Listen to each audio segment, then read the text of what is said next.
எல்லாமே நல்லதே நடக்கும் சொல்லுவாங்க. அந்த மாதிரி தான் சிஎம் விஜய் அவர்களுடைய வாழ்க்கையில் எல்லாமே வசந்த காலமாக மாறிட்டு இருக்கு.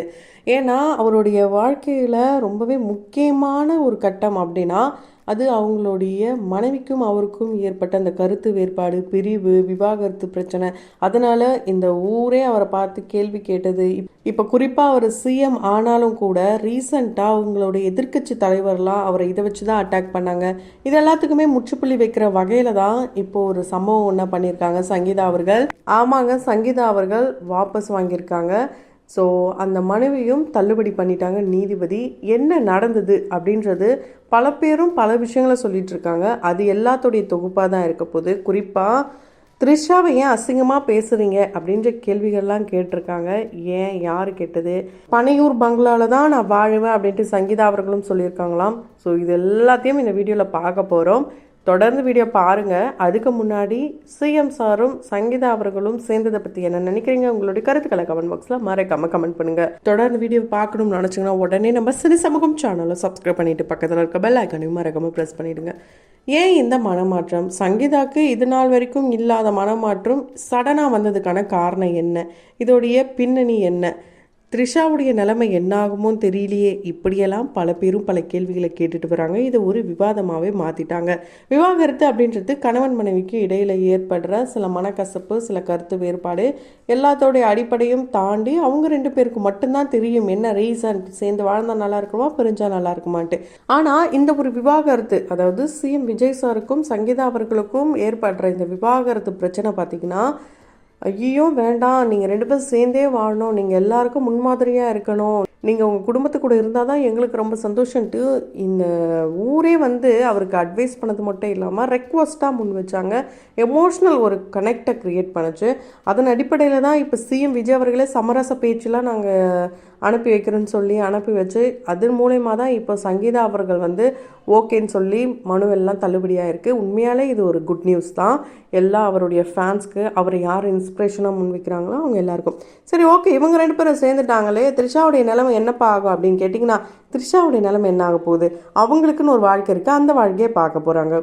ஒன்றா வெளியே போனால், ஒரு கல்யாணத்துக்கு போனால், இல்லை டெத்துக்கு போனால் காதல் தான் காரணமா, வேறு எதுவும் இருக்கக்கூடாதா, நல்ல நட்பு இருக்கக்கூடாதா, இது போலலாம் சில பேர் கேள்விகள் கேட்பாங்க. அதே கேள்வியை தான் நம்மளும் கேட்குறோம்.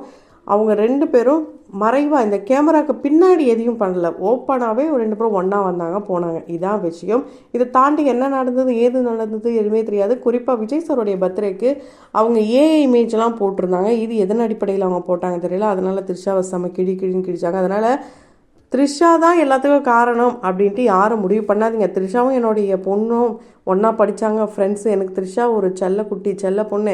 ஆனாலும் அவங்களாம் தவறாக பேசாதீங்க, இழிவாக பேசாதீங்க. எல்லாத்துக்கும் த்ரிஷா மட்டும் காரணம் கிடையாது. எந்த இடத்துலையுமே அவங்க ரெண்டு பேரும் லவ் பண்ணுறோம், மேரேஜ் பண்ணுறோம் சொல்லவே இல்லை. நீங்களாக ஒரு யூடியூப்பில் கதை கட்டி விட்டிங்கன்னா என்ன அர்த்தம் அப்படின்ட்டு யார் பேசுகிறாங்கன்னு பார்த்தீங்கன்னா, குட்டி பத்மினி அவர்கள் பேசியிருக்காங்க. த்ரிஷா அவர்களுக்குன்னு ஒரு வாழ்க்கை இருக்கும். அதனால் அவங்க என்ன நிலைமை, என்ன தனியாக இருப்பாங்க அப்படிலாம் யாரும் யோசிக்க வேண்டாம். ஏன்னா சிஎம் சார் அவங்களுடைய மனைவி குழந்தைங்க கூட சேர்ந்துட்டாரு. இதுக்கப்புறம் அவங்க குடும்பத்தையும் நாட்டையும் பார்க்க வேண்டிய வேலை தான் அவருக்கு. இந்த மனமாற்றத்துக்கு இவ்வளோ வருஷம் பிரிஞ்சிருந்தாங்கன்றாங்க. அப்படி இருக்கும்போது சடன் மனமாற்றம், அவர் சிஎம் ஆக மாட்டார், அதுக்கப்புறம் அவருக்கு அரசியல்லாம் செட் ஆகாது, திரும்பி ஓடி வந்துடுவார் அப்படிலாம் சங்கீதா அவர்கள் நினச்சிருந்ததுனால தான் இவ்வளோ பிரச்சனைக்கும் முக்கிய காரணமாக இருந்தது. இப்போ அவர் சிஎம் ஆகிட்டார்ல, அதனால தான் சேர்ந்துட்டாங்க அப்படிலாம் எல்லாரும் சொல்கிறாங்க. ஸோ ஒரு விஷயந்தான், இந்த நாட்டை பொறுத்த வரைக்கும், இந்த சொசைட்டியை பொறுத்த வரைக்கும், ஒருத்தவங்க நல்லது பண்ணாலும் தப்பு, அதே சமயம் அவங்க ஏதாவது மிஸ்டேக் பண்ணாலும் தப்பு. அதனால் எதுவுமே பண்ணாமல் இருந்தாலும் தப்பு தாங்க. ஸோ இப்படிப்பட்ட சொசைட்டியில் தான் நம்ம இருக்கோம். அதனால் எல்லாத்துக்கும் கேள்வி கேட்டுகிட்டே தான் இருப்பாங்க. அந்த வகையில் இவங்க ஒன்றா சேரணுன்றது அவங்களும் நினச்சிருக்காங்க. அதனால தான் அவங்களுடைய மாமியாரான சோபா சந்திரசேகர் அவர்களும் 15 நிமிஷம் ஃபோன் காலில் பேசியிருக்காங்க. அதே மாதிரி இன்றைக்கே இந்த முடிவு முடிச்சு விட்ருங்க, இந்த கேஸை தேவையில்லை அப்படின்ட்டு சங்கீதா அவர்களும் சொல்லியிருக்காங்க. ஏன்னா விஜய் சாரையும் கூப்பிட்டாங்களா, இல்லை இது போல் எனக்கு சட்டப்பேரவையில் இருக்குது, அதனால் அந்த பேரவை மீட்டிங்கில் நான் இருக்கேன், அதை முடிச்சுட்டு வேணால் நான் பார்க்குறேன், ஈவினிங் வர சொன்னதும் இல்லை எனக்கு இப்போயே முடிச்சு விடுங்கன்னு சொன்னதுக்கப்புறம் தான் நீதிபதிக்கிட்ட 20 நிமிஷம் பேசியிருக்காங்க. கெஞ்சினதாக கூட சொல்லப்படுது. அண்ட் அது மட்டும் இல்லாமல் அவங்களுக்கு சேர்ந்து வாழ விருப்பம் இருக்கான். பனையூர் வீட்டில் தான் அவங்க வாழ போகிறாங்களாம். ஆல்ரெடி அந்த வீட்டில் தான் வாழ்ந்துருக்காங்க குழந்தைங்க கூட. அவரு தான் வீட்டை விட்டு அனுப்பிச்சதாக கூட அந்த மனுவில் சொல்லியிருந்தாங்க. ஸோ என்ன காரணம் வேணாலும் இருந்திருக்கலாம். அது எல்லாத்தையும் தூக்கி போட்டு ஈகோ இல்லாமல் பசங்களுக்காக அவங்களுடைய 2 பேருடைய ஈகோ இல்லாமல் ஒன்றா சேர்ந்து வாழ போகிறாங்கன்ற பட்சத்தில் ரொம்ப ஒரு நல்ல முடிவு தான். ரொம்ப சந்தோஷமான முடிவு.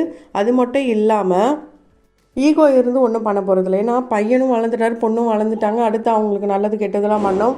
அது மட்டும் இல்லாமல் சமீபத்தில் சஞ்சய் அவர்கள் கொடுத்த அந்த பேட்டி தான் இவ்வளோ பெரிய இம்பாக்டை க்ரியேட் பண்ணியிருக்கு. ஏன்னா அவரே தெளிவாக சொல்லிட்டார், அப்பாவுக்கு நாங்கள் எந்த தொந்தரவும் கொடுக்க மாட்டோம், அவருக்கு ரெஸ்பான்சிபிலிட்டி வந்துருச்சு. அவருக்கு மட்டும் இல்லாமல் எங்கள் குடும்பத்துக்கே அந்த ரெஸ்பான்சிபிலிட்டி இருக்குது, அதனால் அவரை தேவையில்லாமல் எந்த சிக்கலையும் சிக்க விட மாட்டோம் அப்படின்னு அவர் சொல்லியிருந்தார். அதோடைய ஒரு வெளிப்பாடாக தான் இன்னைக்கு இந்த மாதிரி ஒரு ட்விஸ்ட்டை பார்க்க முடியுது.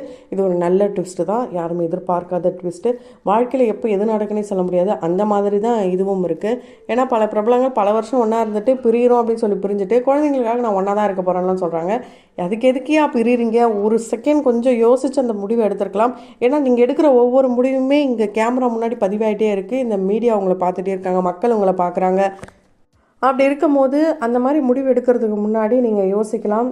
சும்மா போகிற போக்கில் எடுத்துகிட்டு இந்த மாதிரி சிக்கலில் சிக்கி அது 4 பேர் அதை தவறாக பேசி அதுக்கப்புறம் சேர்ந்து வாழறதுல எந்த ஒரு அர்த்தமும் கிடையாது. அதனால சங்கீதா அவர்கள் இதுக்கப்புறம் இந்த மாதிரி ஒரு முடிவு எடுக்கக்கூடாதுன்றது பல பேருடைய எண்ணமாகவும் இருக்குது. விஜய் சார் இந்த அரசியலில் ஒரு பெரிய போராட்டத்தை கடந்து தான் சிஎம் ஆயிருக்காரு. ஈஸியாக ஒன்றும் அவருக்கு அந்த பதவி கிடைக்கல.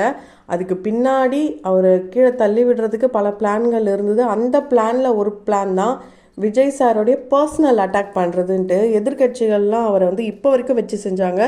யார் என்ன சொன்னாலுமே அவர் எல்லாத்துக்கும் சைலண்ட்டாக இருந்தார். உண்மையாலே இது போல் மனிதர்கள்லாம் நம்ம பார்க்கவே முடியாது. ஆனால் ஹீரோவாக நம்ம ரீலில் பார்த்துட்டு ரியல் ஹீரோவாக வள வரதுலாம் ரொம்ப பெரிய விஷயம்.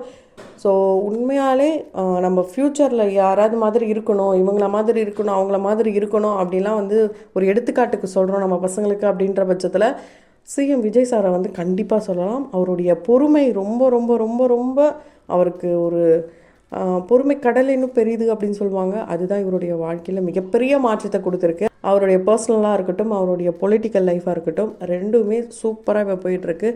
இனிமேல் யாரை என்ன தடுத்தாலும் யார் என்ன பண்ணாலும் விஜய் சாரை எதுவுமே பண்ண முடியாதுன்றதில் உறுதியாக சொல்லலாம்.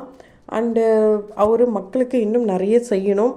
அண்ட் நிறைய பேர் பல எதிர்பார்ப்புகள், அவங்களுடைய கொள்கைகள்லாம் நிறைவேற்றுவாங்கன்னு எதிர்பார்ப்போடு இருந்தாங்க. ஆனால் இந்த சட்ட சிக்கல்கள்லாம் பல இருந்ததுனால இந்த சட்டப்பேரவையில் ஒரு சில முக்கியமான ஒரு சில விஷயங்களை அவங்க நிறைவேற்ற முடியாமல் போனது ஒரு ஏமாற்றமாக தான் இருக்குது மக்களுக்கு. ஆனால் அடுத்த சட்டப்பேரவையில் கண்டிப்பாக ஒரு நல்ல ஒரு மாற்றத்தையும் பதிலையும் எதிர்பார்க்கலாம். ஸோ யார் என்ன சொன்னாலும் நீ சங்கீதா அவர்களையும் விஜய் அவர்களையும் பிரிக்கவே முடியாது, பிரிக்கணும்னு நினைக்கவும் கூடாதுன்றதுக்கு பதிலடியாக தான் இவ்வளோ பெரிய பிரச்சனைகளை கடந்து இவ்வளோ ஒரு நல்ல முடிவு. 7 வருடம் 7 மாத போராட்டத்துக்கு அப்புறம் கிடைச்ச ஒரு மிகப்பெரிய வெற்றி. ஸோ கண்டிப்பாக பல பேரும் விஜய் சாருக்கு வாழ்த்துக்களையும் சொல்கிறாங்க. சங்கீதா அவர்களுடைய இந்த முடிவுக்கும் ரொம்ப ஹாப்பியான கமெண்ட்ஸ்லாம் பார்க்க முடியுது. அந்த வகையில் நீங்கள் இந்த முடிவை பற்றி என்ன நினைக்கிறீங்க? உங்களுடைய கருத்துக்கள் என்ன?